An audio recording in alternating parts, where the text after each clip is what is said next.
Hey y'all, welcome back to another episode of Growth Reframed. We are so pumped that you're here.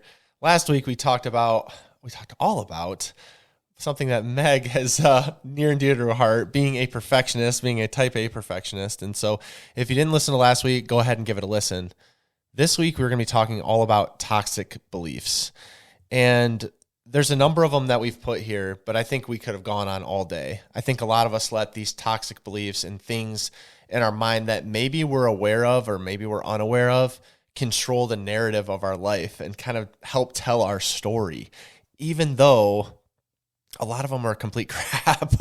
I mean, there's so many things. As we were trying to come up with a list, and me and you had a long conversation about it, and we've had many conversations about it, let's be honest, that it was hard to put them together. So I think we'll probably end up splitting this into 2 episodes because we have so many that I think are important that I think will really be poking people right in their heart today. I agree. Well, I don't know if you want to just roll right in, but I feel like one of the big ones is that it's too late for me. And I think that we all experience that in some way or some shape because age really can affect you. And we're not even that old. We're not even 40 yet, but there are so many times where I just feel like, did we miss the mark? I mean, and it doesn't even have to be on like a big goal or anything. It doesn't even have to be this starting a company or becoming a podcaster, like all these big, no, it can be anything. Like you can be like, why didn't I start my 401k earlier? It's too late for me. Like there are so many different ways and things that come up when I'm thinking about just being too late that it can start to trigger me to be like, well, I shouldn't just do it at all. Like it's too late. I missed them. I missed it. I missed that boat. There is no way I can come back from that. So here we go. That's my life. Yeah. And I think that touches on so many people. They're sitting there and they say, well, I should have done it. One of my least favorite sayings ever, because it's someone else speaking truth in your life. Like you're letting someone else speak into you when you say I should, and you're like, well, I should have done it sooner. And so therefore I can't do it. Or I think a lot of us live with the idea that it's something that we didn't do yet. So it's just, we don't have the time. Like it would have been better when we were younger, or it would have been better in this time or this space. And if these things were there, but I didn't take the risk then, so I can't do it now. And it's just too late for me. And like you said, age can definitely play a factor, because I promise you there's a lot of listeners out there who wish they would have done things differently when they were younger. And there's also people who are saying, well, I got into this career, this job, this thing, and now I'm stuck, and that's what I can do, and it's too late for me to do anything else. I think that's a huge one when you're talking about career. I feel like they're, almost like you've put so much time, energy, and effort into it that it doesn't even make sense to try something new, except if you're broken and miserable. It definitely does. Yeah, and I think a lot of things have come up in my life that made me realize I was stuck in that cycle where I thought it was too late for me. I thought, well, this is what I have to do forever, and so this is what I'm going to do. And I challenge those now every chance I get. Like you said, I mean, like this podcast was one of the things. Like 4 years ago, we were just like, we just want to do it, and we did it. One of our mottos in life is do it anyway. I literally have it tattooed on my arm, do it anyway. And it means like all the things that'll come up in your head for why you're not doing it. And a lot of these toxic beliefs we're going to talk about, you have to make the decision to push past them and just do it anyway, regardless of how it's going to turn out. So if you're sitting there thinking it's too late for you, it's not. If you needed to hear it from someone today, you will. Right now, from me, it is not too late for you. It doesn't matter how old you are. It doesn't matter what job you're in. It doesn't matter what your relationship status is. It doesn't matter what your economic status is right now. You are holding yourself back with that toxic belief that it's going to be too late for you. You are doing it to you. No one else is holding you in place. You're doing it. And I'm going to ruffle some feathers with that, but I lived that way for so long, y'all. And I realized at the end of it, it was me. Yeah, I was pointing the finger at other people, things, and situations for why it was happening, but ultimately, it came back to me. I think another one is just that vulnerability is a weakness. And I honestly, okay, so as much as like it took me so long to get here, I now believe the complete opposite. I believe that vulnerability is like a superpower. Like I think that if you are able to be vulnerable, it's not a weakness at all. It's actually a huge strength and a huge benefit to your life because it will improve everything around you. Everything. Your personal relationships, your interior, your internal relationship with yourself. I think if you are vulnerable, I can't even speak today. If you are vulnerable, you can have that honesty within yourself and with others that will just open you up for such a better life, for such more meaningful things in your life, meaningful relationships, meaningful experiences. That vulnerability has to be there. And if it's not, you're missing out. You're missing out. It's not a weakness to be vulnerable. It's actually showing your human side, and it's a beautiful thing. Yeah, I mean, and I think just for me, I mean, as a man, it's very difficult to be vulnerable because, to be honest, most other men are not vulnerable. Like, they think it's a weakness. They're trying to puff their chest out, be brave, show that they can handle everything. And y'all, I lived that life for a long time, and it left me broken, depressed, and anxious, and in the bottom of a well. Like, I don't want to be living that way. I don't want to not be open and vulnerable. And me and you were just having a discussion recently. We were listening to another podcast, and they were talking about emotions, and they were talking about joy, and they were talking about sadness. And as I reflected on that, I thought, and I brought to you, like, why, when you start to cry, why are you like, I'm so sorry. I'm so sorry. I'm crying right now. I apologize. And you try to stop yourself. Why? Why don't you let that emotion come out? Like you said, that's how you get real connection. That's how you get real intimacy. That's how you get real, true friendship. That's how you get real community in a tribe, by being vulnerable, by being open, by being real. And the problem is, so many of us out there are not. Like, we're just putting up mirrors, and it's false positivity, false, this life's amazing, false, oh, look at my vacation over here. There's so many things that we put up these walls and wear these masks for how we're supposed to be because we're so afraid to let people in. And I've heard a lot of people out there, and I'll call them on it right now, like the other people in the space, other people that have podcasts, other people that have platforms, they're like, whoa, it's weak. It's weak to be vulnerable. Like, if you're vulnerable, if you let them see your emotion, if you're vulnerable, they'll take advantage of it, and they'll do this and they'll do that. Yeah, okay, y'all, I get it. Some people will. Cool. So that's going to prevent you from ever having real connection ever in your life, because one person, two people might have done that to you in the past. So then you're going to close yourself off forever. But my question to you would be, what are you holding yourself back from if you're not open with anyone, if you're not real with anyone? Yeah. I mean, I can tell you right now that if you're not willing to be vulnerable with your partner, with your children sometimes, depending on the situation, with your family, with your friends, with your coworkers, there are times and spaces and places that vulnerability is actually going to be a good thing. It's going to be a win for you, because people need to be let in a little bit to trust you, and you need to let them in a little bit to reciprocate that. You need to have that go both ways. If you let somebody in, they'll probably let you in a little bit more, and then the trust can build on both sides. I think that's so important, and that's whether you're talking professionally or personally. Yeah. Yeah, and I know for me, just in our own life, like as you were talking about that, I think about when we went through our marital struggles. Like, I didn't tell anyone about it, because I thought, like, I'm the man and I'm supposed to, like, have it figured out. And so I didn't tell anyone. And it's not like it would have changed the situation, but it might have spoke some more truth and gave me some more feedback and not had me carry the load all by myself. I think that's the most important piece of this. You're carrying the load all by yourself if you're just pressing it down, because what you press down will always eventually come to the surface. And so why not be open with it now and get some support from people around you to help you through that? And it kind of leads in right into our next toxic belief, which you should never be sad. You should always be happy. And I don't know about y'all, but I've dealt with this for a long time. I thought everything in life was supposed to be happy. I get life has challenges. I get life's hard, but I thought the ultimate goal always was to be happy. If I was just happy all the time. But I hope you guys hear how unrealistic that is and why it is a toxic belief. Because if you sit there and believe that you're always supposed to be happy, that everything is always supposed to be smooth, that life is not supposed to be a challenge, that there won't be things that bring you down a peg, you're setting yourself up for failure. Mm-hmm. Life cannot be happy all the time.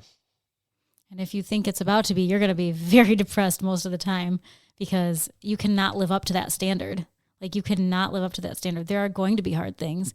There are going to be things that make you sad, and that's okay. You need to feel that sadness to enjoy when the joy comes, to enjoy that fresh start when it comes, to see the beauty in those moments that will come after those storms. Yes.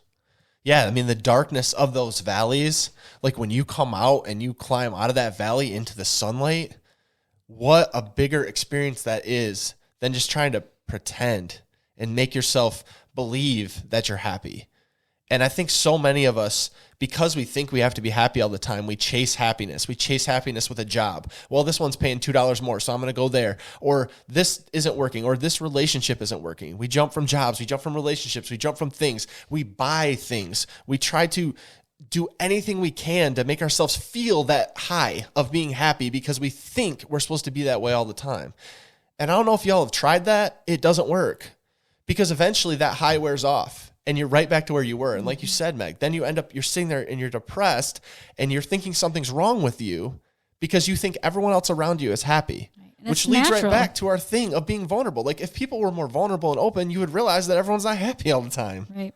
It's natural and it's normal to be sad, and you should experience those things pretty regularly. I mean, if I'm honest with myself and with you guys, I can say that there are sad things. Like, even though I live a beautiful, blessed life, there are things that make me sad. And if I don't appreciate those, if I don't lean into those, if I don't express those, then what am I even doing? Then I can't even see when things do get better, when things are exciting and new and fresh and beautiful and good. So I don't know. For me, I think it's okay to be sad and it's okay to not be okay. Right. I mean, the fact is, we have all emotions for a reason. You need to think about that. Why are we focusing in on happiness and thinking that should always be the case? Like, we have an array of emotions for a reason. And like you were just saying, on any given day, I go through all of them. So I don't know about y'all. If you're finding a way to be happy all the time, I'm not really sure how. But maybe you're just living with blinders on and you're forcing the situation and you're jumping from thing to thing to try to find it because you think that's what it's supposed to be. I don't think so. If that's the way you feel, we disagree. I'm sorry. But you have to allow all emotions and to experience things and to experience the happiness. Absolutely. Or experience sadness. My apologies. The next one is that you think you don't deserve more. Ouch, that's a rough one. I think that when you believe that you don't deserve more, you are actually setting yourself up to never have more. I think that what you focus on expands, and I know that's like personal growth 101, but it's true. It's so true. If you don't believe that you deserve more, then you will never have more. You're not going to strive for more. You're not going to naturally accidentally get to more. Whatever more is for you, more anything, more literally anything. You cannot get there if you don't believe deep down that you are worthy of it, that you deserve it, that it can happen for you. Yeah, I think a lot of times with this, we feel bad, at least for me, I feel bad for wanting more. That's why I keep myself in the place I am, because I'm like, well, I'm already blessed. Mm-hmm. I'm too blessed to be stressed. Like, I already have all this stuff, and I'm already making a decent living, and I'm already have a great family, and I already feel like our relationship's good, and. Right. Is it even okay to want it? So is it okay to want more? Because I feel some level of guilt for even wanting to pursue more, because I should just be happy with what I have. That's a great point. But you're allowed to be happy with what you have and still pursue more, still want more, still be worthy of more. Amen, brother. Because I'll be real. I mean, I fight it all the time. Me and you came from a small town with not a lot of people. The opportunities were limited. And in a lot of ways, I challenge my inner voice even now. Those things come up. Mm-hmm. And that's where I start to discount the goals that I want to pursue, the things that I want to do, what I want out of my life, I start to laugh at it. I start to joke about it. I start to get uncomfortable with it because I'm like, that can't be, because that's not what people do. Right. Well, why not? Mm-hmm. Why not? Just because a lot of people don't doesn't mean that you can't. You're allowed to appreciate what you have and still reach for more. And I have to remind myself of this every day. But I think it keeps a lot of us planted right where we are for all eternity and living at the end of our lives with a lot of regret for what we didn't do. And it comes in a challenge of whether you're in the situation like we were, where it's like, well, I already have a lot, so I shouldn't deserve more. And then it comes in the situation of like, I don't have anything and I'm not worthy of anything. That's why I don't have it. And that's the other toxic, scary place you could go. Y'all, you're worthy. You were born worthy. You continue to be worthy, but you have to love yourself and you have to see that for yourself. You have to spend some time in the mirror looking at yourself and give that to yourself. Not look for it from other people, things, or jobs, or whatever. You fill in the blank for what it is, where you're trying to find it. You have to believe it for you in your own heart. Yeah. Another one is the belief that it has to be all or nothing. And I know that several weeks ago at this point, we touched on this in the episode where we were talking about taking baby steps and having a growth rate. But man, this one is just hard to do because for so many of us, we just believe like you have to be all in to do anything. And if you can't be all in, there's no point in starting. And I would argue that there absolutely is a point in starting because any momentum forward is one step closer to that goal, whatever that goal is. It does not have to be all or nothing. It can be at a time that makes sense for you and at a rate that makes sense for you. And you can go as slow or as quick as you need to, depending on what's going on around you and in your life. Yeah, and that's the thing. Like I'm guilty of this all the time because I want to do it all. I want to do it all. I want to get to the mountaintop today. I want to force everything forward. And if I can't do that, then a lot of that is like, well, then I can't pursue it right now. So it prevents me many times in my life. It's prevented me from doing it. Mm-hmm. Perfect example. I sat there for 9 years doing nothing with my fitness at all. I said I couldn't do it. I believed I had knee surgery years ago. I believed I couldn't do it. I believed in my brain it wasn't possible. I couldn't do it. It wasn't going to happen for me. And then I decided, well, what if it was? And I took one step and then another, and I started running. I ran out to the mailbox and was dying. Then I ran, a little bit further and a little bit further, and eventually I ran a half marathon. The point is, if I would have sat there believing that I couldn't do it at all, then I would have continued to sit there. And the longer I sat there, the longer that belief was instilled in me and anchoring me exactly where I was. And so sometimes you have to hit the bottom to know that there's other ways that you can do it. And then sometimes you just have to get brave enough and have enough courage to say, today's the day, baby. I'm doing it. I'm getting there. I don't care. I'm going to pursue it. And however it turns out is how it turns out. But not sit there and think, well, I can't do all of it today because I don't have, for example, the time to do all of it right now. Like you said, baby steps. A step forward is still a step. Where are you going to go if you continue to stand right where you are? That's the only guarantee that you'll go nowhere. But if you take one step, then another, you climb Everest one rock at a time, one reach at a time. It doesn't happen overnight, but you have to commit to continuing to push yourself forward. You just have to. There's no other way. This seems like a really good spot to break, and we will meet you guys back here next week on the podcast for the other half of this episode. We hope you guys have a great week. We hope we've given you guys some stuff to talk about and think about in your own lives. We love y'all. We'll see you back here next week.